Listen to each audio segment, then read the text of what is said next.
السلام علیکم ورحمۃ اللہ وبرکاتہ۔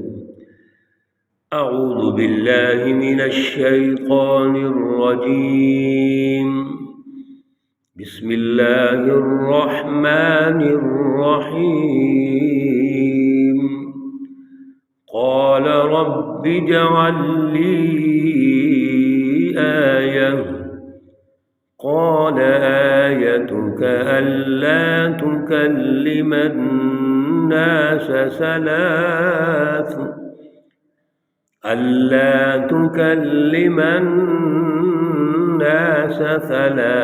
ليال سويا، صدق الله العلي العظيم۔ اللهم صل على سيدنا ومولانا محمد النبي الأمي وعلى آله وأصحابه وبارك وسلم وصل عليه۔ معزز سامعین و سامعات، سورہ مریم ہے، آیات مقدسہ نمبر 10، 11، 12، 13، 14 اور 15 ہیں۔ یہاں پہ سورہ مبارکہ کا جو پہلا رکوع ہے وہ مکمل ہو رہا ہے، پارہ نمبر 16 ہے، اور پارے کا رکوع نمبر 4 یہاں مکمل ہو جائے گا۔ اللہ رب العزت سے درخواست ہے، اللہ رب العزت ہمیں ان آیات کا فہم، ان کا شعور اور اعلیٰ نظریہ عطا فرمائے، اور عمل کی توفیق اور صلاحیت عطا فرمائے۔ گزشتہ درس میں حضرت زکریا علیہ السلام جو اللہ رب العزت سے دعا مانگتے ہیں، درخواست کرتے ہیں، تو اللہ نے آپ کو خوشخبری سنائی بیٹے کی، اور پھر صرف بیٹے کی خوشخبری نہیں سنائی بلکہ اس کا نام بھی رکھا ہے، اور یہ بھی ارشاد فرمایا کہ اس سے پہلے یہ نام نہیں رکھا گیا۔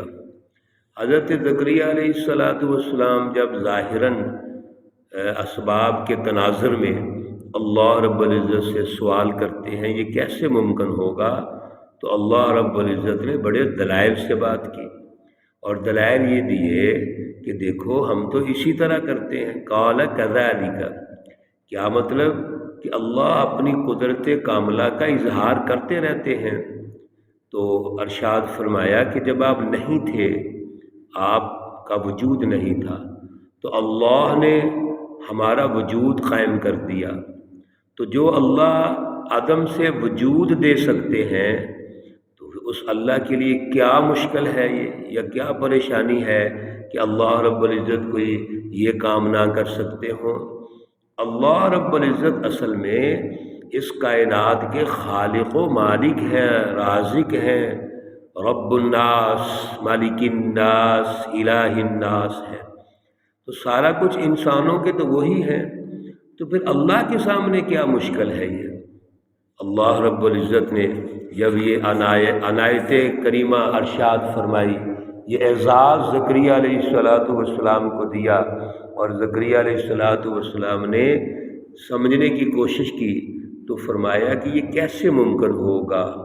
فرمایا اللہ نے قال رب اجعل لی آیہ، زکریا علیہ السلام کہتے ہیں یا اللہ پھر ایسے کریں کہ میرے لیے کوئی نہ کوئی نشانی دے دیں، کوئی ظاہری نشانی کیا ہوگی کہ مجھے پتہ چل جائے کہ میرا اللہ مجھے نوازنا چاہتا ہے۔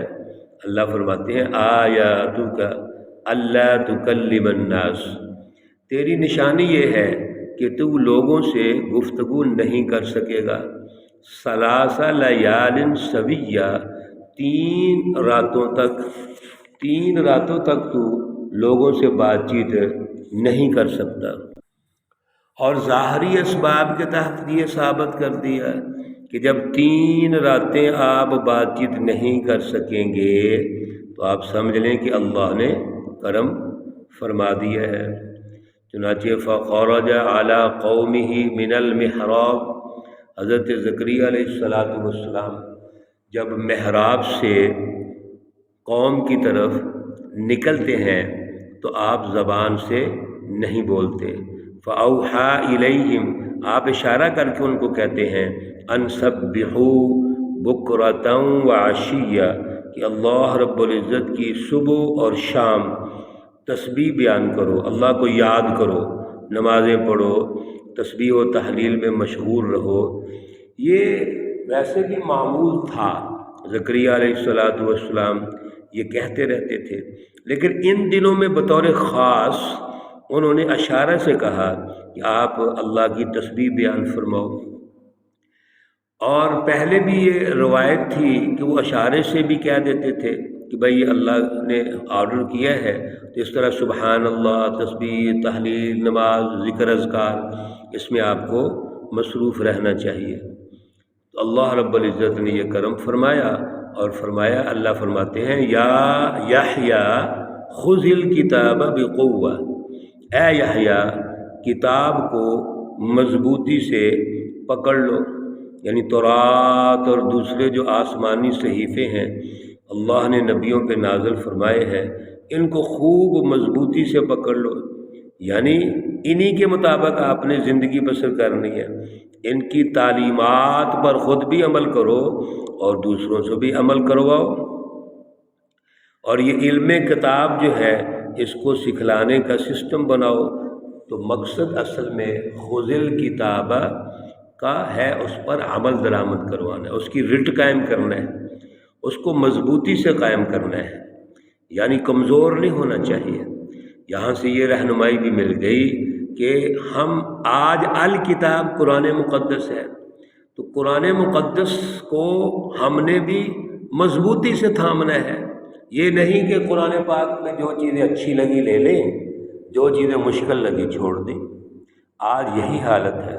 سب سے بڑی بے برکتی آج ہمارے ملک میں، اس قومی نظام میں یہ ہے کہ ہم نے قرآن کو برکت کے لیے ضرور رکھا ہے، برکت کے لیے تلاوت بھی کر لیتے ہیں، لیکن قرآن کہتا کیا ہے، قرآن کی ڈیمانڈ کیا ہے، اللہ رب العزت کی رہنمائی کیا ہے، آج ہم بہت دور چلے گئے۔ اور اگر کچھ لوگ قرآنی واقعات، قصص کو بیان کرتے ہیں تو وہ قصے کہانیوں میں الجھ جاتے ہیں۔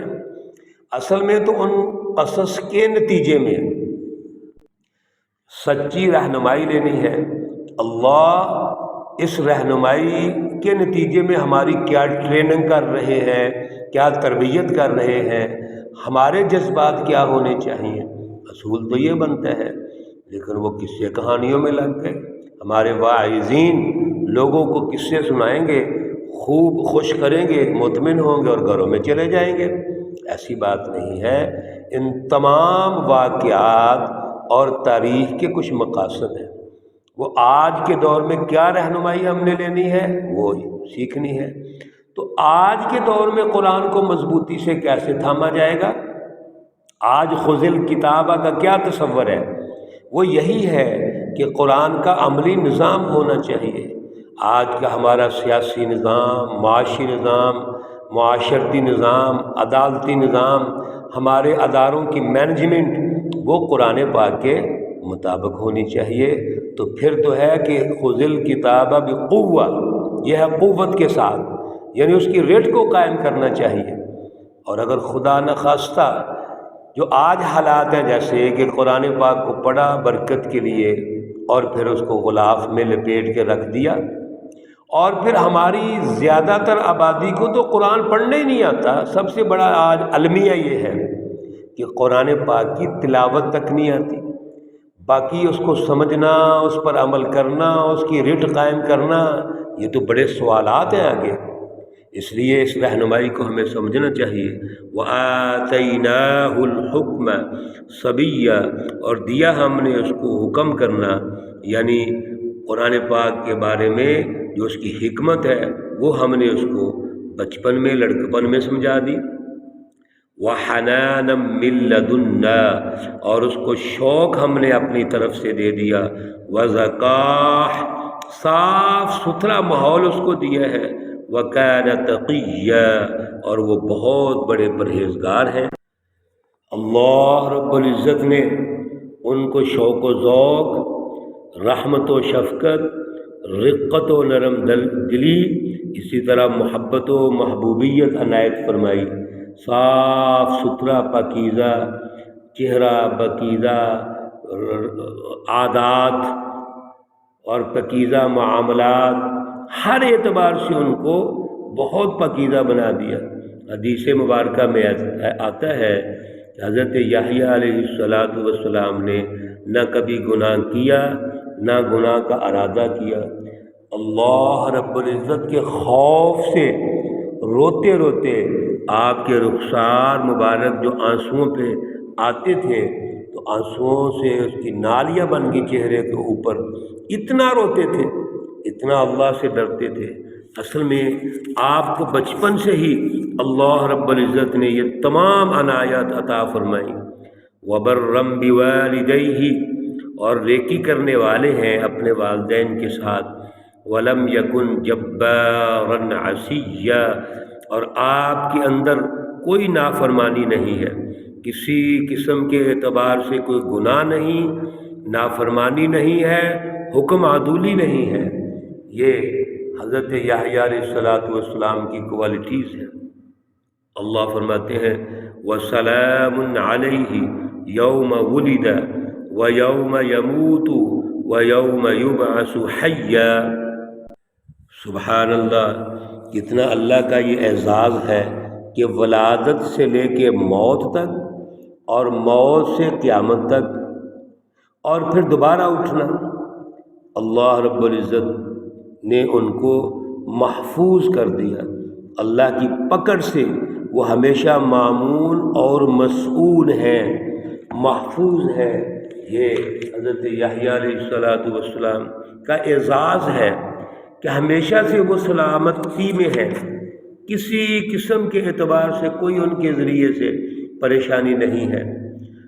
تو میرے عزیزوں، بہنوں، بھائیوں، اللہ رب العزت نے حضرت زکریا علیہ السلام کو جو نعمت عطا فرمائی، اصل میں وہ پچھلے درس میں جو بات چیت ہوئی تھی کہ آل یعقوب یارثنی و یارث من آل یعقوب، اصل میں یعقوب علیہ السلام جن کا لقب اسرائیل بھی ہے، یہ اسرائیلی تحریک کے وارث ہیں۔ اگلے درجے میں ان کا بہت بڑا کردار ہے جو انہوں نے ادا کرنا ہے، اور اس پوری تحریک کو آگے لے کے چلنا ہے۔ اللہ رب العزت ہمیں سمجھ عطا فرمائے۔ اللہ رب العزت ان آیات مقدسہ کی روشنی میں اعلیٰ نظریہ ہمیں عطا فرمائے، اور پھر ہمیں عمل کی توفیق اور صلاحیت عطا فرمائے، عمل کے لیے ہمارے اندر جذبہ پیدا فرمائے، موٹیویشن پیدا فرمائے۔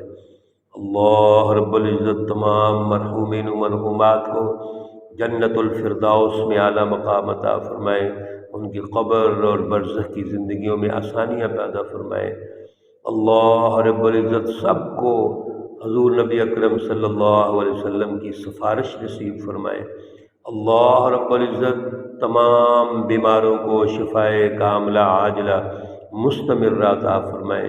آج کل ڈینگی بخار کا بھی رجحان موجود ہے، ان کے لیے بھی خصوصی دعا کیجیے۔